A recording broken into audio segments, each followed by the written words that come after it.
Baik, Assalamualaikum warahmatullahi wabarakatuh. Sahabat sekalian, ini adalah video tentang penjelasan materi. Yang materi ini saya sampaikan ketika saya memberikan sharing online ya. Jadi materi online untuk sahabat-sahabat saya di HIPMI, Himpunan Pengusaha Muda Indonesia, Kota Banjarmasin. Judul materinya itu adalah tentang jago negosiasi di berbagai kondisi. Ini adalah materi yang kemudian akan menjelaskan kepada kita bagaimana kemudian prinsip-prinsip dalam bernegosiasi sebenarnya juga akan berkaitan erat dengan bagaimana kemudian poin-poin dalam pembahasan komunikasi efektif.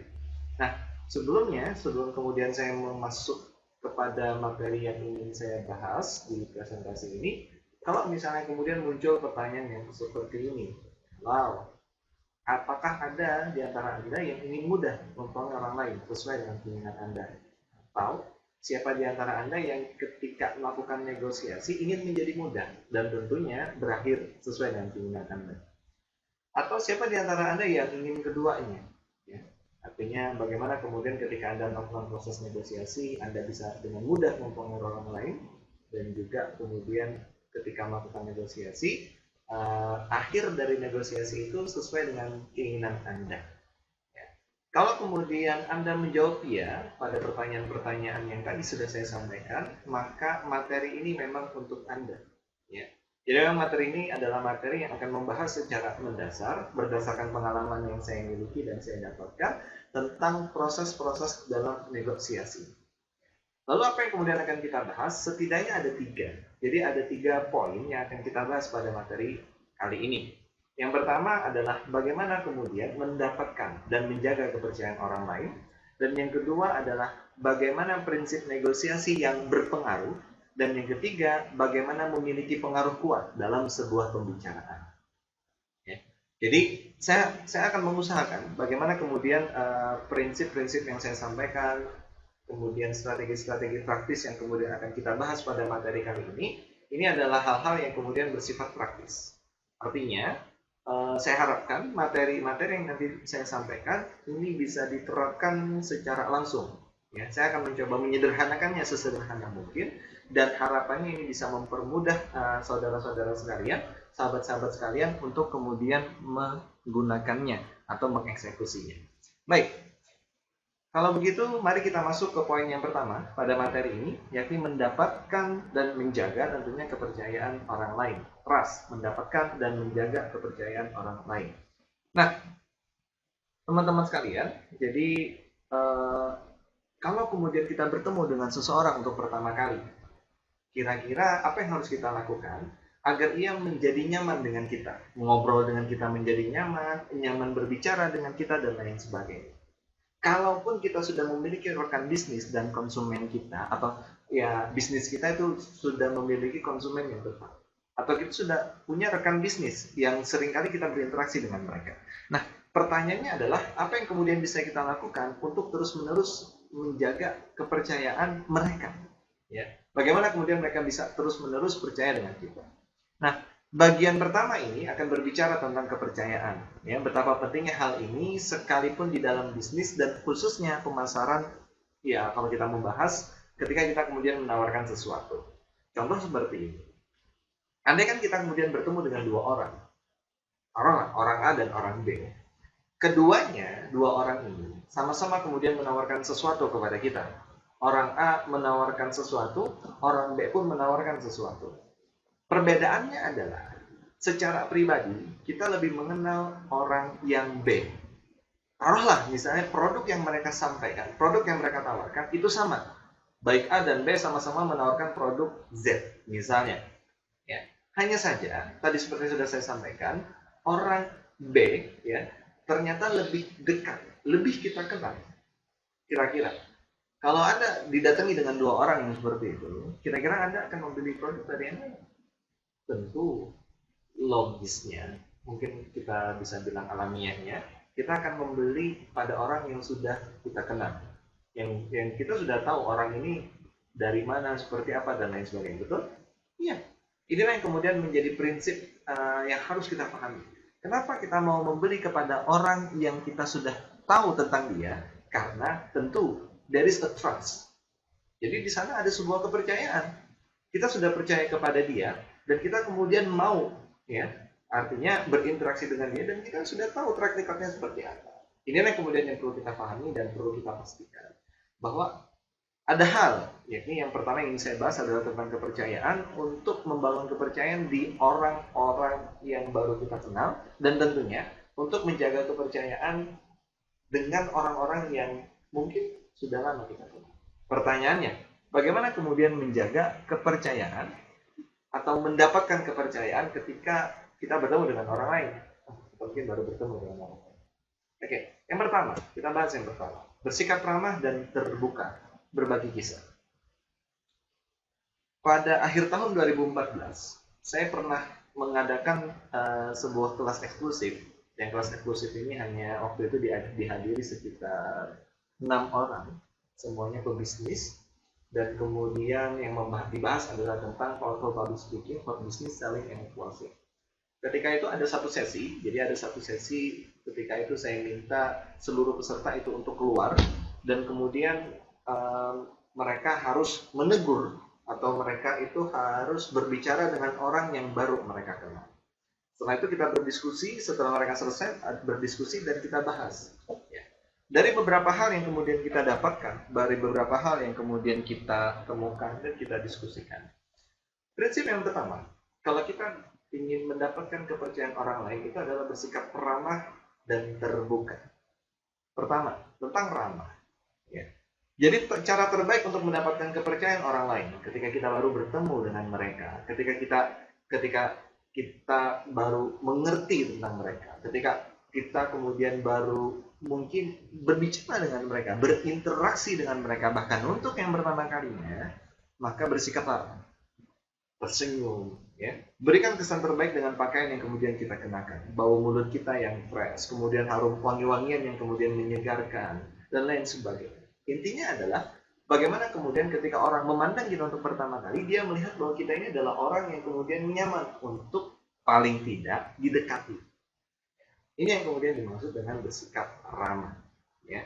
Jadi bersikap ramah ini boleh kita bilang akan bersangkut paut dengan the first look. Jadi pandangan pertama. Pandangan pertama. Karena ketika orang baru bertemu dengan kita, di pandangan pertama, mereka akan mencoba menilai sebenarnya kita ini orang yang seperti apa. Karena itulah kemudian tentu kalau bisa kita harus menyediakan, ya, menyediakan hal-hal yang menggoda. Maksud saya adalah agar orang lain ketika bertemu dengan kita, mereka kemudian mendapatkan pandangan pertama yang demikian menggoda, ya, bersikap ramah, tersenyum, kemudian berbicara dengan dia. Lalu bagaimana kemudian dengan bersikap terbuka? Lihat di slide, saya memberikan dalam tanda kurung berbagi kisah. Biasanya, kalau kita baru bertemu dengan orang lain, mungkin kita akan menanyakan namanya dia siapa, bagaimana, dia dari mana asalnya, dia kerja di mana, bagaimana kondisi keluarganya mungkin, bagaimana bisnisnya, bagaimana dan lain sebagainya. Kita kebanyakan kan bertanya tentang diri dia, tentang kepribadian dia, tentang hidup dia. Hanya saja hal ini harus kita perhatikan. Untuk mendapatkan kepercayaan orang lain yang bahkan itu baru bertemu dengan kita, maka kita harus perhatikan bahwa tidak boleh hanya kita yang kemudian mengorek, ya. Hanya kita yang kemudian mendapatkan informasi tentang lawan bicara kita. Agar orang lain itu bisa percaya dengan kita, maka berikan tentang diri kita. Ini yang maksud saya terbuka. Berbagi kisah. Berbagi kisah tentang diri kita. Siapa kita, asal kita, bagaimana kehidupan keluarga kita, bagaimana lucunya anak dan istri kita, ya, bagaimana kemudian perkembangan bisnis kita dan lain sebagainya. Bersikap ramah dan terbuka, sahabat sekalian. Ya. Kenapa? Karena ketika kita kemudian hanya sekedar menanyai orang lain tentang diri dia, coba aja kalau Anda berada pada kondisi yang seperti itu, kira-kira apa yang Anda rasakan? Tentu yang akan Anda rasakan, ya, kayaknya saya seperti diinterogasi, betul? Ya, itu yang ingin kita hindari.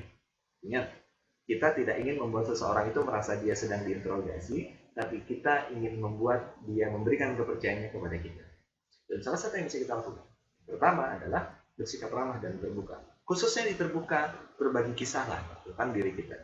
Bagikan apa yang bisa kita bagikan apa yang pantas untuk kita bagikan. Ya. Jadi kalau misalnya seperti ini, ya, kira-kira bagaimana sikap Anda kepada klien Anda, atau sikap Anda kepada calon konsumen Anda, atau sikap tim bisnis Anda, tim perusahaan Anda terhadap orang-orang yang ada di sekitar mereka. Ya, apakah sudah bersikap ramah? Apakah sudah bersikap terbuka? Ya, ini yang kemudian perlu diperhatikan. Ya, sebenarnya ada banyak cara untuk menarik kepercayaan orang lain saat kita awal bertemu dengan mereka. Dan beberapa cara yang bisa dilakukan untuk menjaganya. Tentang hal ini sebenarnya akan bisa lebih banyak dibahas di training offline yang biasanya saya lakukan. Baik, ini poin yang pertama dari trust, bersikap ramah dan terbuka. Sekarang kita masuk ke poin yang kedua. Jujur apa adanya. Nah, teman-teman sekalian, sahabat sekalian, ini penting. Ya. Kenapa penting? Kita perlu perhatikan. Apapun yang terjadi, siapapun yang berada di hadapan kita, maka kita harus tetap menjadi diri kita sendiri.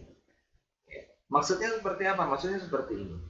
Jangan pernah melakukan kebohongan atau menyampaikan kebohongan tentang diri kita yang sebenarnya itu kita tidak memiliki. Atau jangan pernah melebih-lebihkan sesuatu yang sebenarnya sesuatu itu tidak pernah ada pada diri kita. Atau jangan pernah mengatakan hal-hal yang sebenarnya tidak ada hubungannya dengan kita. Kenapa? Ingat, ketika kita sedang berkomunikasi dengan orang lain, ya, kok sebelum kita mempengaruhi dia dalam satu proses negosiasi atau yang lebih luas dalam satu proses bicara atau ngobrol, maka kepercayaan itu yang mutlak kita dapatkan. Dan untuk mendapatkan kepercayaan, orang lain itu harus tahu kita ini apa adanya. Orang harus tahu sebenarnya kita ini dari mana, bagaimana, sejauh mana perkembangan bisnis kita dan sebagainya. Jujur apa adanya. Ya. Maka jangan pernah melebih-lebihkan sesuatu yang sebenarnya tidak ada pada diri kita, atau jangan pernah menggunakan topeng yang sebenarnya itu bukan wajah kita. Ya. Orang lain itu senang mengenal dan mempercayai seseorang itu apa adanya, sesuai dengan kepribadiannya. Ya. Maksudnya orang lain itu lebih senang, dia lebih nyaman mengenal seseorang yang memang orang itu demikian kepribadiannya. Ingat, karena kita ingin membangun sebuah kepercayaan. Ya. Nah, maka di sini pun Anda harus berani, Anda harus berani dan siap mengakui kekurangan yang ada pada diri Anda.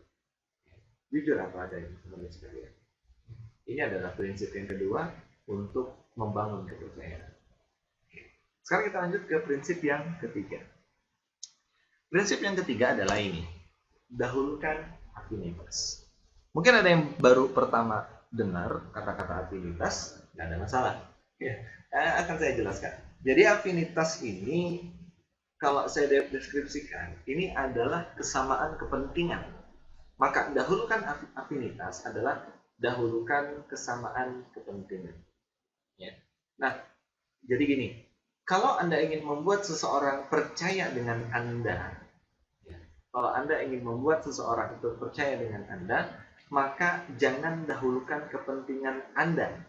Sebaliknya, Anda harus mendahulukan kepentingan mereka, maksudnya lawan bicara kita, yang kemudian sekaligus coba kita cari kepentingan yang sama dengan kepentingan kita. Afinitas, dahulukan kepentingan yang sama. Jika berbicara tentang konsumen kerja, ya, konsumen atau rekan kerja, maka cari dan pahamilah kepentingan mereka. Berkomunikasilah dengan mendahulukan aspek afinitas dengan mereka. Maksudnya, kalau kita kemudian ingin berkomunikasi dengan konsumen, maka dahulukan kepentingan mereka. Konsen mereka itu sebenarnya apa? Apa yang penting bagi mereka? Atau lebih lanjut, apa sebenarnya yang membuat mereka itu tertarik atau yang menjadi pikiran dari mereka? Ya. Jadi ini adalah prinsip yang sederhana sebenarnya. Ya. Bahwa dalam setiap pembicaraan, kalau kita ingin mendapatkan kepercayaan orang lain, maka kita harus peduli lebih dahulu kepada kepentingan orang lain. Baru kemudian kita mencoba mencari celah agar kepentingan kita tetap bisa kita dapatkan dengan mendahulukan kepentingan orang lain. Bukan maksudnya kita mendahulukan kepentingan orang lain, kemudian mendelete atau mengesampingkan kepentingan kita. Enggak, bukan seperti itu maksudnya. Yang dimaksud di sini adalah kita mendahulukan kepentingan orang lain, mendahulukan kepentingan orang lain ketimbang kepentingan kita. Tapi di belakang, di sisi lain, kita berusaha agar dengan mendahulukan kepentingan orang lain, maka kemudian kita bisa tetap mendapatkan kepentingan kita. Ini yang perlu kita perhatikan ketika kita berinteraksi dengan customer, konsumen kita, atau rekan kerja kita, bisnis, stakeholder dalam bisnis kita. Ya, ini harus kita pahami. Ingat ya, jadi 80% penjualan atau orang itu membeli suatu barang itu kebanyakan karena perasaan.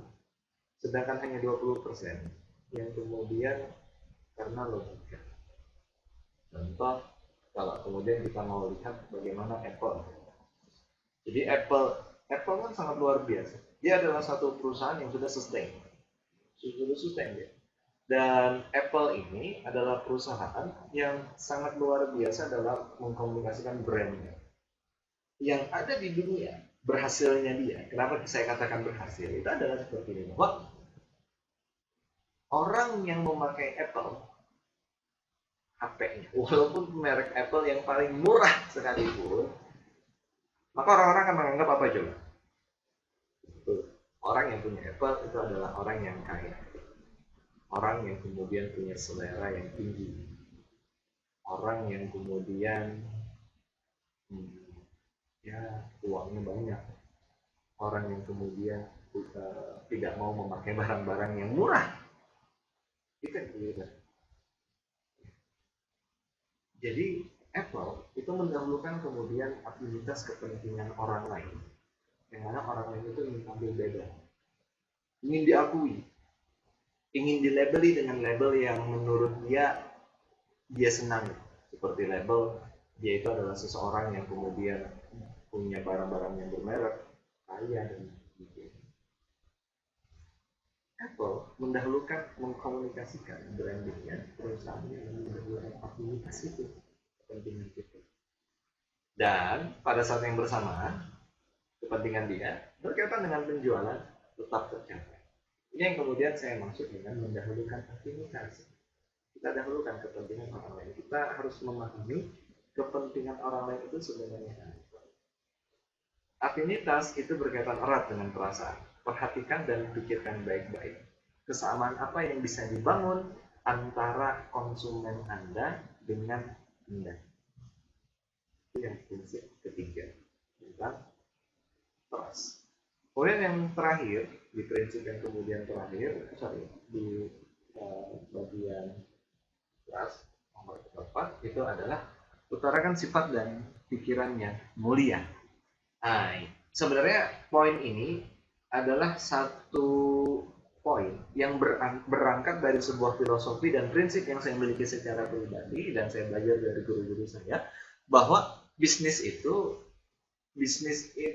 tidak hanya berbicara sekedar profit. Enggak. Kalau sekedar profit, uang yang datang, maka menjadi karyawan pun juga bisa melakukan hal yang sama. Betul? Ya. Kalau sekedar berbisnis untuk mendapatkan uang, maka seseorang yang menjadi karyawan pun tetap bisa mendapatkan uang. Paham maksud saya? Nah, sebenarnya lebih daripada itu. Bisnis itu tidak hanya sekedar tentang profit, enggak. Tapi bisnis itu adalah tentang value, nilai, manfaat yang bisa kita bagikan dan tebarkan, serta apa-apa yang kemudian bisa kita bantu untuk konsumen kita. Ini yang saya maksud dengan sifat dan pikiran mulia. Ya, bisnis itu adalah tentang berbicara tentang value, tentang manfaat yang bisa kita tebarkan, juga tentang bantuan yang bisa kita berikan kepada orang lain. Itu bisnis. Dan ini adalah hal-hal yang kemudian mulia. Coba, kenapa orang itu membeli rumah? Walaupun mahal misalnya. Yang mereka beli bukan dindingnya, ya kan? Bukan catnya, bukan kemudian kayunya, bukan kemudian atapnya, enggak. Tapi yang mereka beli itu adalah tempat tinggal, lingkungannya. perasaan yang kemudian bisa mereka dapatkan ketika mereka bisa berada di sana. Utarakan sifat dan pikiran mulia. Ketika Anda bertemu dengan orang lain, baik itu baru bertemu dengan Anda baru bertemu dengan dia, atau sudah lama rekan bisnis Anda, maka pastikan Anda mengutarakan sifat dan pikiran mulia Anda. Bahwa bisnis Anda itu tidak hanya sekedar untuk mendapatkan profit.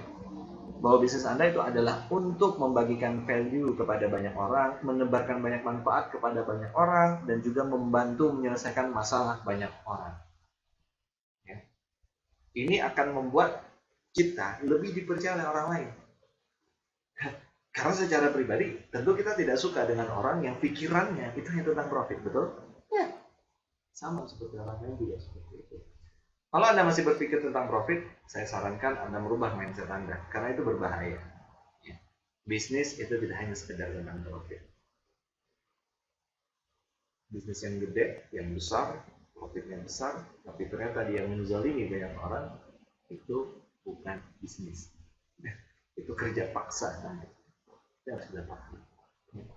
Tampakkan dan tunjukkan bahwa aktivitas bisnis kita, termasuk aktivitas kita secara pribadi, adalah untuk membantu urusan konsumen, memberikan value lebih dan berbeda. Inilah sifat dan pikirannya. Baik. Itu di bagian trust, ya, untuk mendapatkan dan menjaga kepercayaan.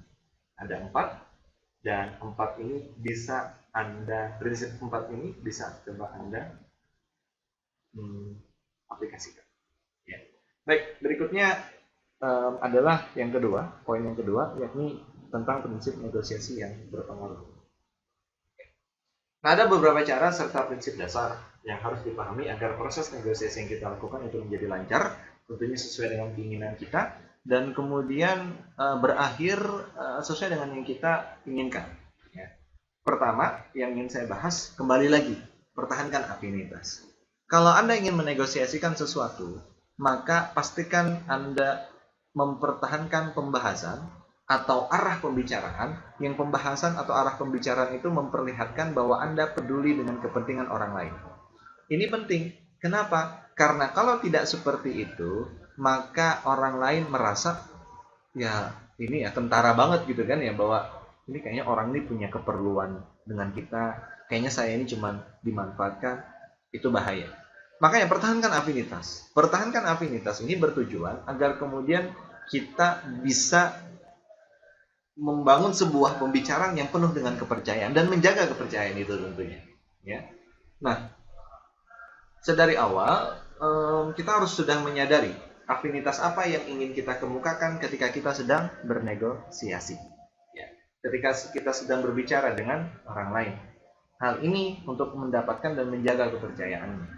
Dan juga tentunya untuk meminimalisir satu pendapat atau satu pikiran bahwa ternyata orang itu satu pikiran bahwa dia itu merasa kita itu hanya sekedar memanfaatkan dia untuk mendapatkan tujuan kita. Ini berbahaya. Itu yang pertama, pertahankan afinitas. Kedua, masih berhubungan dengan afinitas, bahas yang penting bagi mereka. Kalau kita berbicara tentang penjualan, manusia itu kan mereka suka membeli, tapi nggak suka dijuali, kan seperti itu. Unik sih, ya tapi memang seperti itu faktanya. Ada cara menjual tapi tidak seperti menjual. Ada cara bagaimana kemudian menegosiasikan sesuatu seolah-olah yang dinegosiasikan itu tak hanya menjadi kepentingan kita tapi juga menjadi kepentingan orang lain. Paham maksud saya? Jadi ada cara bagaimana kita bisa menjual sesuatu tanpa orang itu dirasa dijuali. Ada cara juga bagaimana kemudian kita menegosiasikan sesuatu tanpa orang itu merasa bahwa hanya kita yang punya kepentingan ini. Ya, justru dia merasa bahwa yang kita negosiasikan itu juga adalah kepentingan diri dia. Nah, kuncinya adalah membahas sesuatu yang penting bagi mereka. Ya, ceritanya gini, saya pernah waktu itu mau mengadakan acara, besar sekitar 400 orang ya waktu itu. Waktu itu peserta sudah full seat, jadi kursi itu sudah full seat, acara sudah siap untuk dilaksanakan. Tiba-tiba H-1 sebelum acara, izin saya itu dipermasalahkan oleh birokrat. Ingat banget tuh saya. Maka saya dipanggil oleh birokrat, karena ada miskom sih sebenarnya. Jadi saya dipanggil oleh birokrat, oleh pejabat setempat, kemudian mereka mempertanyakan, nah cara saya ini seperti apa, kenapa nggak ada izin, bahkan ada indikasi dibatalkan. Ya. Nah, waktu itu saya tidak fokus pada kesalahan saya, walaupun itu boleh dibilang kesalahan saya tidak mengurus izin dengan benar misalnya, walaupun saya sudah punya izin, tapi bagi birokrat tentu ini bukan izin yang misalnya cukup, misalnya seperti itu. Nah, saya tidak membahas di sana. Kalau coba tujuan saya ketika melakukan negosiasi itu adalah bahwa saya ingin acara saya ini jalan, betul? Oke. Kalau kayak gitu saya pakai prinsip yang kedua. Saya bahas yang penting bagi mereka. Yang penting bagi mereka apa coba? Yang penting bagi mereka adalah kalau banyak orang yang datang, maka sebenarnya mereka punya kesempatan untuk mempublikasikan tentang institusi mereka sehingga lebih terkenal. Ini yang saya bahas. Saya nggak membahas yang lain, saya cuma bahas ini. Kenapa? Karena terkenalnya institusi mereka itu menjadi sebuah kepentingan bagi mereka dan saya fokus kepada hal itu. Itu yang kemudian saya lakukan. Hasilnya ya tentu ya. Jadi cara saya kemudian diberikan izin. Yang sebelumnya tidak pernah terjadi seperti itu. Fokus, bahas yang penting bagi mereka. Ya. Jadi hal ini juga sempat saya bahas di exclusive class public speaking for business selling and closing. Jadi bagaimana kemudian membahas untuk ketika baru awal bertemu sebelum kita melakukan closing atau membangun kepercayaan, engagement dengan audience atau dengan konsumen kita, itu adalah dengan membahas yang penting bagi mereka. Sekali lagi, bahas yang penting bagi mereka. Ini yang kedua. Sekarang yang ketiga, melejitkan value pembicaraan. Ngomong-ngomong, Anda mengerti nggak value dalam bisnis? Oke, kalau Anda belum mengerti atau bagi yang sudah mengerti, semoga ini menjadi pengingat. Ini yang disampaikan oleh guru saya. Ya. Value dalam bisnis. Jadi value itu adalah sesuatu yang dianggap penting bagi ITM. Ideal target market. Maksudnya konsumen kita. Yang mereka rela berkorban. Mau berusaha semaksimal mungkin. Bahkan mau mengeluarkan uang mereka untuk mendapatkan value tersebut. Ingat, harus kita pahami bahwa yang kita jual dan tawarkan dalam bisnis kita itu bukan produk atau jasanya, bukan, tapi justru value, nilai yang ada pada produk dan jasa kita. Ya. Orang beli properti untuk tempat tinggal dan lingkungan yang sesuai dengannya, bukan kayunya yang mahal, bukan perabotnya yang mahal, enggak. Orang beli apel yang mahal itu, ya. Karena gengsi, agar dianggap wah dan juga kemudian modern dan seterusnya. Melejitkan value pembicaraan dalam negosiasi atau ketika kita ingin meyakinkan seseorang, maka lejitkanlah value kita, value yang ingin kita tonjolkan dalam pembicaraan tersebut. Caranya gimana? Terus menerus harus kita sampaikan tentang value kita. Bahkan perlu kita ulang. Ya. Jadi selalu bicarakan dan singgung agar tergambar jelas apa yang kita bawa dan berikan serta tawarkan tentang value itu. Ya. Fokuslah untuk menjelaskan tentang value pada bisnis kita, pada aktivitas kita, pada apa yang kemudian sedang kita tawarkan. Bukan menjelaskan bagaimana kemudian teknis-teknisnya, enggak. Atau menjelaskan produk atau jasa pada bisnis itu. Tapi fokuslah pada value. Sampaikan value-nya. Ya. Melejitkan value pembicaraan. Dan keempat, terakhir, di bagian yang kedua, ini adalah memahami pembicaraan awal dan akhir. Ya. Nah, sahabat sekalian, ini penting sekali.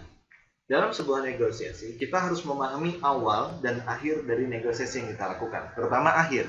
Kita harus tahu, akhirnya dari negosiasi itu kita ingin seperti apa. Mau seperti apa, mau dibikin seperti apa, dan mau seperti apa hasilnya. Agar apa? Agar ketika kita kemudian melakukan negosiasi, kita tahu jelas dan tergambar dengan jelas, oh saya mau akhirnya seperti ini nih. Sehingga apapun yang terjadi, dan ketika kita menjawab, merespon setiap pembicaraan yang kemudian dilakukan, kita dalam pikiran kita tetap kemudian fokus pada akhir. Walaupun kadang kita harus belok sedikit, nggak ada masalah. Yang penting tetap menuju kepada akhir. Ya. Yang penting di sini adalah Anda harus belajar untuk meramalkan awal dan akhir dari sebuah negosiasi dan pastikan Anda tetap berorientasi pada tujuan Anda. Jangan sampai Anda lepas dari rel pembicaraan Anda dan terikut dengan rel pembicaraan lawan bicara Anda. Ya. Nah, Anda tetap harus mendengarkan dan menyimak dengan baik sekaligus tetap memastikan bahwa negosiasi yang Anda lakukan itu tujuannya adalah tujuan yang ingin Anda tujuan yang Anda inginkan. Ya, ini penting. Karena hati-hati jangan sampai kemudian kita justru blank terhadap apa yang kemudian sedang kita negosiasikan dan bingung akhirnya seperti itu. Bahkan nggak ada masalah kalau misalnya kita mengalah, kemudian tidak begitu sesuai dengan kepentingan kita, tapi intinya akhir dari negosiasi itu paling nggak betul kalau bisa sesuai dengan keinginan kita atau paling nggak tidak membahayakan apa yang kita inginkan. Ini prinsip negosiasi yang berpengaruh, ya. Nah, jadi ini adalah prinsip-prinsip tentang negosiasi yang berpengaruh. Nah, sekarang yang berikutnya, yang poin yang terakhir, yang ketiga, itu adalah tentang memiliki pengaruh kuat dalam pembicaraan. Ada strategi yang bisa kita gunakan untuk memiliki pengaruh kuat dalam pembicaraan. Ya, memudahkan kita untuk menyampaikan pesan yang ingin kita sampaikan kepada orang lain, dan membuat mereka memahami dan lebih jauh mereka meyakini apa yang kemudian kita sampaikan. Prinsip pertama pada poin ini adalah berbicara dengan antusias. Ya. Nah, kalau tentang berbicara dengan antusias, ini prinsipnya adalah bagaimana mungkin orang itu bisa antusias mendengarkan kita kalau kita sendiri tidak antusias mendengarkan, kalau kita sendiri tidak antusias menyampaikan apa yang ingin kita sampaikan. Antusias itu penting agar orang lain itu tahu bahwa kita ini sangat senang menyampaikan apa yang sedang kita sampaikan. Ya. Kalau kita tidak bersemangat, bahkan berbicara seadanya gitu kan, bagaimana orang kemudian bisa mengerti? Bahkan bisa jadi orang niat apa enggak sih ngobrol, melakukan negosiasi dan lain sebagainya. Nah, kebanyakan orang melupakan dan acap kali abai tentang cara gaya berbicara serta berkomunikasi mereka. Ini berbahaya karena sejatinya manusia itu tak lepas dari aktivitas komunikasi. Terkait hal ini, maka kemampuan berbicara yang akan diperhitungkan dan menjadi penting ini dibahas. Ya, menjadi penting ini dibahas di training public speaking yang seringkali saya adakan. Jadi di training public speaking saya itu ada prinsip, ada cara-cara praktis, langkah-langkahnya agar kita bisa berbicara dengan antusias. Prinsipnya sih kalau bagi saya Anda tidak perlu menjadi seorang trainer. Kalau prinsipnya adalah bahwa Anda tidak perlu menjadi seorang trainer. Hanya saja Anda wajib bisa berbicara dengan berbicara dengan antusias. Ini lebih banyak sebenarnya dibahas di training public speaking yang saya adakan. Ya. Baik, kalau gitu kita lanjut yang kedua. Kedua, berpikir positif. Nah, hal yang menghalangi kita untuk mempengaruhi orang lain, ya, termasuk dalam sebuah negosiasi itu adalah memberikan stigma atau stempel tertentu pada seseorang. Apalagi kemudian jika orang itu kita berikan stempel negatif. Oh, orang ini nggak mau mendengarkan kita. Oh, orang ini susah sekali untuk diajak negosiasi. Nah, hal-hal yang seperti ini membuat kita punya pagar untuk mempengaruhi orang lain. Nah, ini berbahaya. Berpikir positiflah kepada orang lain. Ini penting. Berpikir positiflah kepada orang lain. Hilangkan segala maklumat negatif atau informasi negatif tentang diri dia. Kita harus berinteraksi langsung dengan dia agar kita tahu diri dia itu seperti apa. Dengarkan dan simak apa yang ia sampaikan. Jangan sampai pikiran yang negatif tadi membuat kita menghalangi kita untuk mendengarkan apa yang ia sampaikan. Ini berbahaya. Karena yang seperti ini tidak mungkin lagi kita bisa mempercayai orang lain. Dan ya orang lain juga tidak mungkin percaya dengan kita. Karena kita juga tidak mau mendengarkan dia. Ya. Ingat, menyimak dengan mendengarkan itu berbeda, sangat berbeda.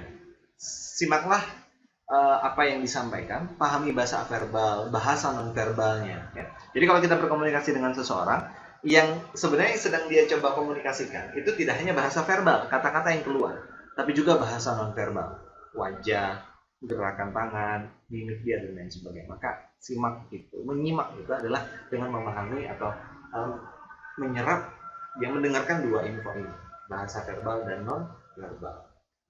Dan sekali lagi, pertama berpikir positif tentang diri. Kemudian yang ketiga, yang terakhir, mastering your emotion, kendalikan emosi Anda. Ini sederhana sekali sebenarnya. Untuk mempengaruhi orang lain dalam sebuah pembicaraan, maka kita harus mengendalikan emosi dan perasaan kita, termasuk dalam sebuah proses negosiasi yang mungkin proses itu sangat menekan.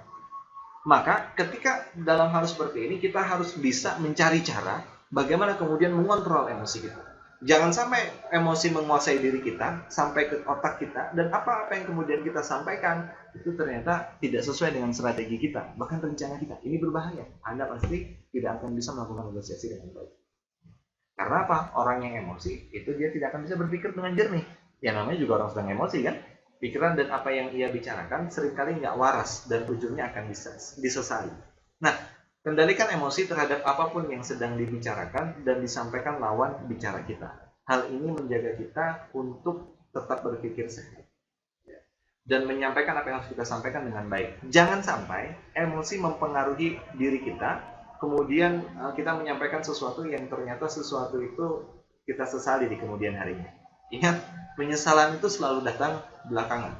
Kalau di depan ya namanya pendaftaran. Itu nggak mungkin. Ya, mastering ya. Baik, kita sudah sampai pada akhir.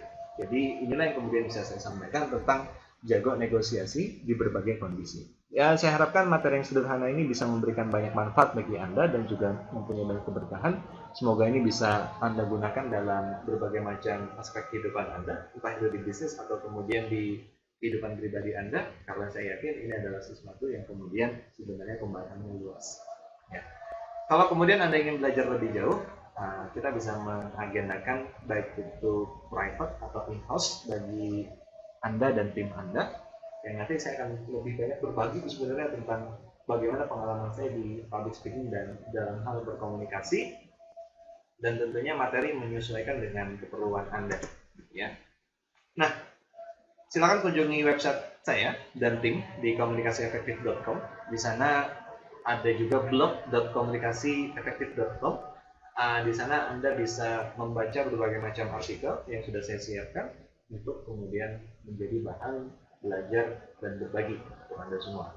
Yang bisa saya sampaikan, saya Coach Ardi.